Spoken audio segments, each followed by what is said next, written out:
Selamat bertemu kembali dengan saya, Moses Laksono Singgih. Kali ini saya akan menjelaskan tentang jatuh pada saat tua, penyebabnya apa dan bagaimana mencegahnya. Saya ingin menjelaskan ini karena saya saat ini berumur 66 tahun dan akhir-akhir ini saya jatuh 2 kali gitu ya. Nah, saya tidak ingin Bapak dan Ibu, saudara yang mempunyai orang tua yang sudah berumur 50 tahun ke atas, itu jatuh karena berbahaya. Tahun lalu bulan September saya jatuh seperti yang gambar sebelah kiri bawah ini di depan kamar mandi. Saat itu saya memang salah karena sudah sejak lama, sejak kira-kira bulan Juni tahun 2024, setahun lebih yang lalu saya sudah tidak terlalu sehat, saya sudah keseimbangan saya tidak baik, tetapi tetap saya biarkan. Saya pikir saya sehat-sehat saja begitu ya. Ternyata keluar dari kamar mandi, saya terjatuh seperti ini. Saya tidak takut karena saya tidak tahu bahayanya apa. Istri saya yang tahu saya jatuh itu ketakutan setengah mati.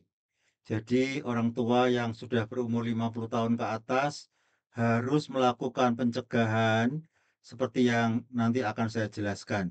Jadi perlu dibimbing ya oleh anaknya atau cucunya begitu ya. Bagi orang tua jangan merasa terus-terusan masih sehat begitu ya. Kalau dibimbing oleh anaknya atau cucunya, tolong ya diikuti begitu ya. Oke. Nah, mengapa lansia jatuh? Ada beberapa hal. Yang pertama, ototnya memang lemah. Penurunan kekuatan otot membuat lansia lebih rentan terhadap jatuh. Latihan fisik dapat membantu memperkuat otot dan meningkatkan keseimbangan mereka. Mulai 40, ya orang itu sudah ototnya mulai melemah 1% setahun. Tidak kerasa karena yang lainnya masih cukup sehat. Umur 50 itu kekuatannya mulai terasa berkurang. Meskipun saya tidak merasa begitu ya, saya ter- termasuk yang cukup ngotot begitu ya. Saat sekarang pun umur 66 tahun, saya masih mengangkat galon galon air ke kos-kosan di rumah saya ke lantai 2. Dan ya sekarang lebih hati-hati karena saya pernah jatuh. Ya, lebih hati-hatinya bagaimana? Saya menguatkan tenaga dulu, saya minum kopi dulu supaya segar, baru berani mengangkat. Kalau tidak saya nggak berani. Ya, gangguan telinga. Masalah pada telinga dapat mengganggu keseimbangan. Lansia sering mengalami kesulitan mendengar yang dapat menyebabkan kehilangan orientasi dan jatuh. Efek obat. Beberapa obat dapat menyebabkan pusing atau ngantuk sehingga meningkatkan risiko jatuh. Penting untuk memeriksa efek obat yang dikonsumsi lansia. Kita bisa bertanya ke Google, tanya pada AI, efek sampingnya obat apa. Jadi kalau lansia sudah mengalami agak pusing ya jangan minum obat yang bersangkutan. Itu ya. Aspek fisiologis penyebab jatuh pada lansia. Kekuatan otot menurun tadi sudah dijelaskan karena kekuatan sering seiring dengan bertambahnya usia, kekuatan otot lansia mengalami penurunan yang dapat menyebabkan kesulitan dalam menjaga keseimbangan saat berjalan atau berdiri.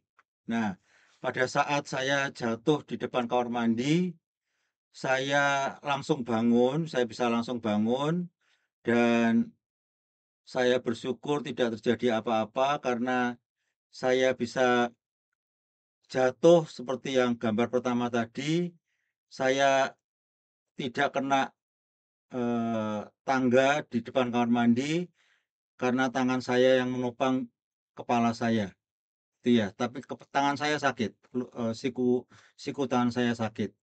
Nah, saya langsung lihat YouTube begitu ya, latihan kekuatan otot. Kenapa kok orang itu jatuh? Saya lihat dari YouTube, saya tidak bisa menunjukkan karena sudah lupa juga yang mana.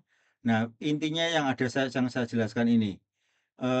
Jadi latihan kekuatan otot kaki karena otot kaki yang lemah, gitu ya. Eee, Duduk berdiri dari kursi 10 sampai 15 kali. Jadi karena pekerjaan saya seorang dosen, saya duduk mempersiapkan mengajar pada saat kuliah online, ya saya duduk terus begitu ya, tetapi tidak boleh begitu. Harus duduk berdiri kalau sudah ada kesempatan. Heel raises, angkat tumit sambil berpegangan pada meja. Kalau kalau atau kursi ya, punggungnya kursi, sandaran kursi kira-kira 10 sampai 20 kali. Ya sebisanya lah.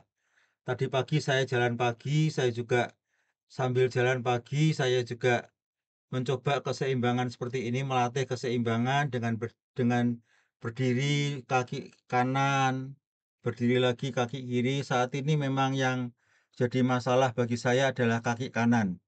Jadi saya berdiri di kaki kanan sambil goyang-goyang begitu ya.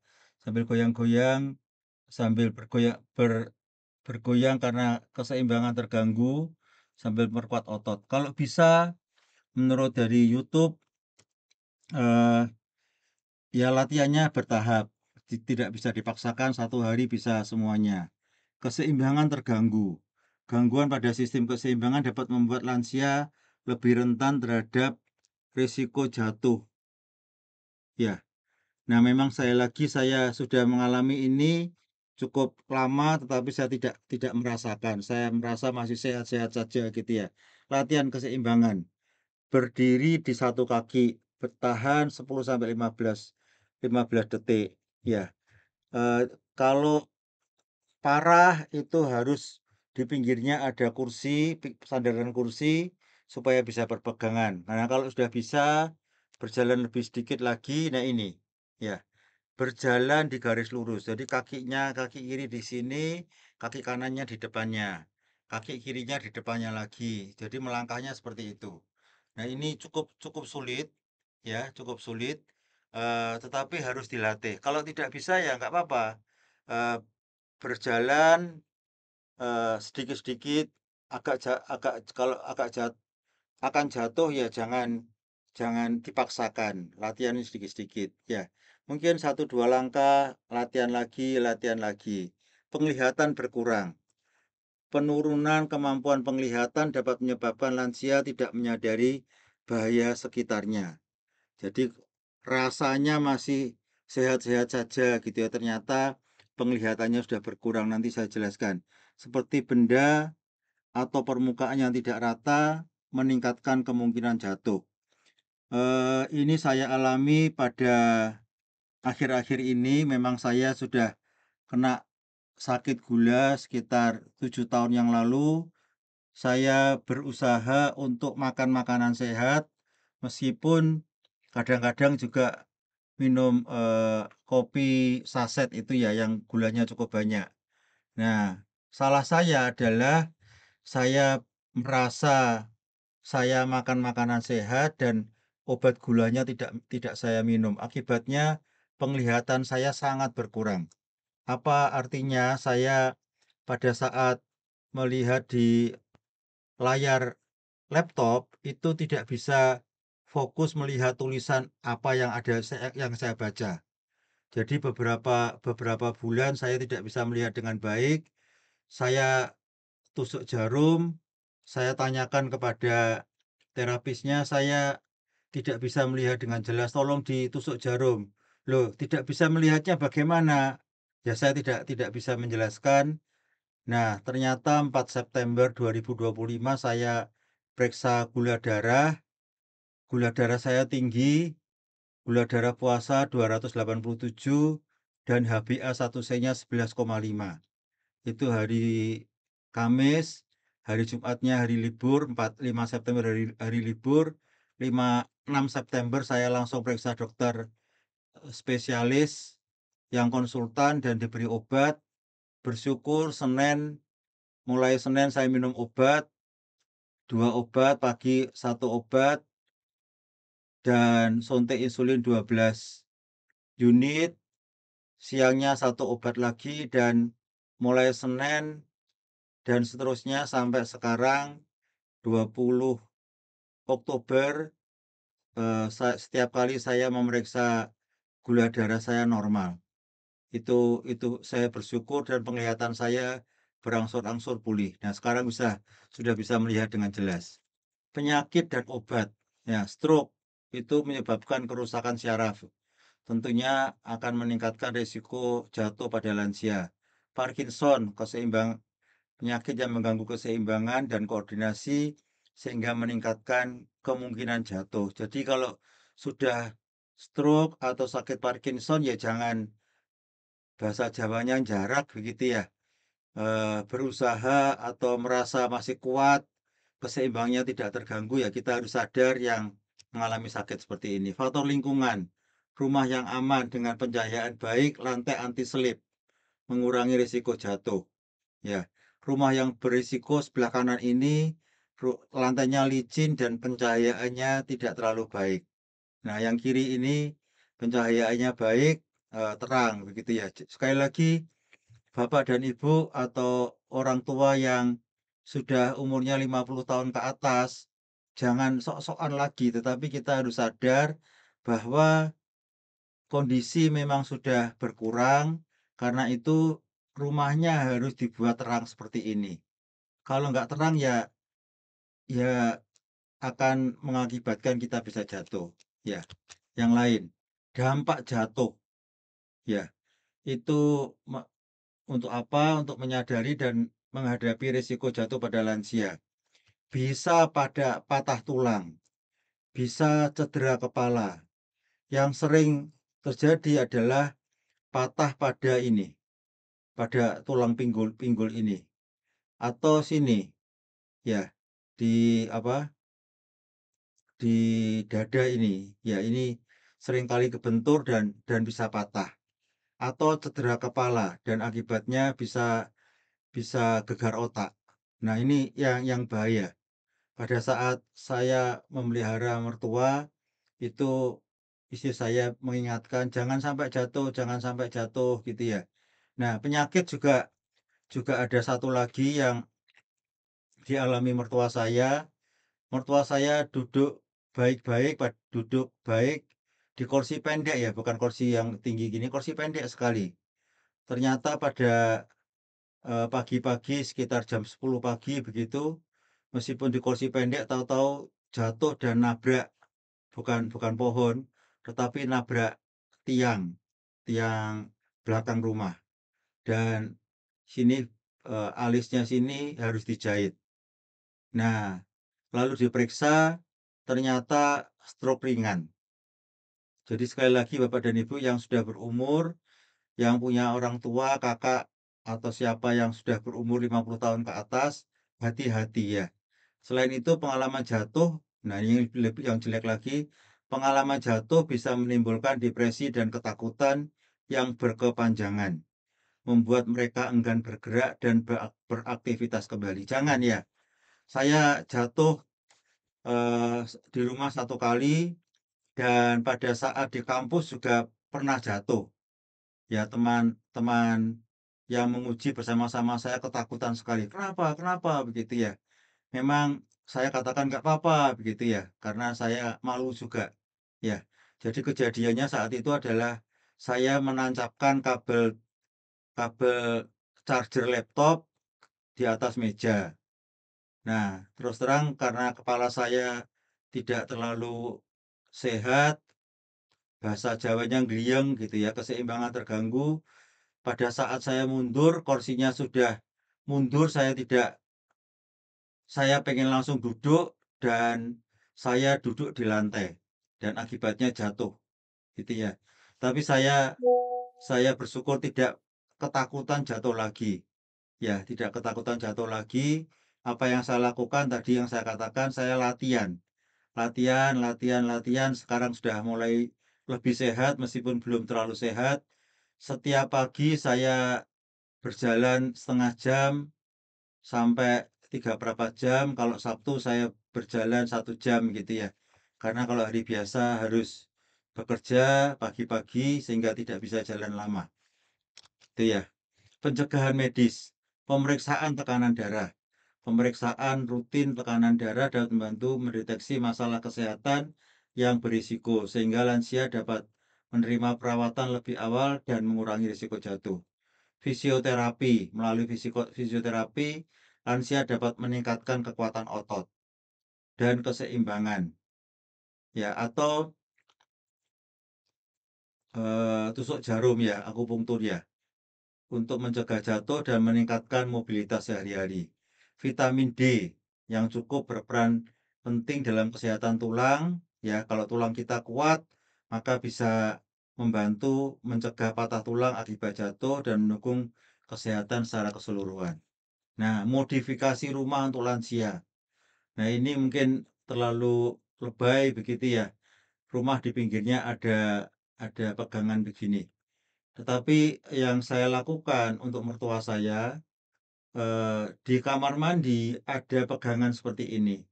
Sehingga setelah buang air besar, saat itu untuk mertua saya, tapi sekarang untuk saya juga, setelah buang air besar, pegangan ini supaya tidak jatuh. Kalau umpamanya keseimbangan terganggu, kita bisa langsung pegangan ini. Jadi bukan di luar rumah begini. Tapi kalau keadaannya memang sudah tidak memungkinkan ya di luar kamar mandi pun juga disediakan pegangan seperti ini. Pegangan yang aman dan nyaman mengurangi risiko jatuh saat berjalan. Pencahayaan yang memadai dan cerah. Ya, tidak perlu menggunakan lampu-lampu yang indah, yang warnanya kuning begitu ya, yang tidak jelas. Dibuat yang terang seperti ini ya, membantu mencegah kecelakaan di malam hari.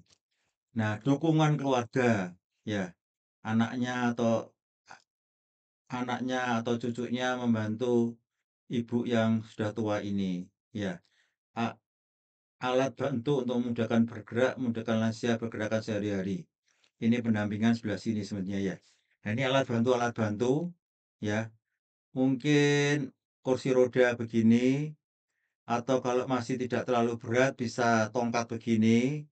Tongkat yang ujungnya ini karet ya, ini ujungnya karet sehingga tidak licin. Kalau lebih berat lagi, bawahnya ini bisa yang seperti ini.